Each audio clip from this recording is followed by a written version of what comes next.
म हुँ कपिलवस्तु, नेपालको लुम्बिनी प्रदेशको त्यो ऐतिहासिक भूमि जहाँ राजकुमार सिद्धार्थ गौतमले आफ्नो जीवनका पहिलो 29 वर्ष बिताएका थिए। यही त्यो धरती हो जहाँबाट एक राजकुमार भगवान बुद्ध बने। मेरो सदरमुकाम तौलिहवा हो र मेरा हरेक बाटोमा इतिहासका सासहरू बसिरहेका छन्। तिलौराकोटका भग्नावशेषहरूले आज पनि त्यो शाक्य राज्यको कथा सुनाउँछन् जहाँ बुद्धको बाल्यकाल बितेको थियो। तिलौराकोट संग्रहालयमा सदियौं पुराना सिक्का, माटाका भाँडाकुँडा र अवशेषहरूले आज पनि त्यो युगलाई जीवित बनाइरहेका छन्।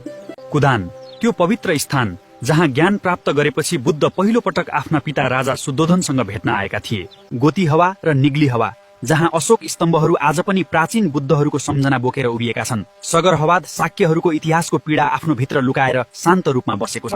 म केवल इतिहास होइन, म जीवन पनि हुँ। मेरा खेतहरूमा धान र गहुँ लहलाउँछन्। मेरा मानिसहरू मेहनत गरेर आफ्नो पहिचान बनाउँछन्। भारतसँगको खुला सीमाले मलाई व्यापार, संस्कृति र यात्रासँग जोडेर राखेको छ।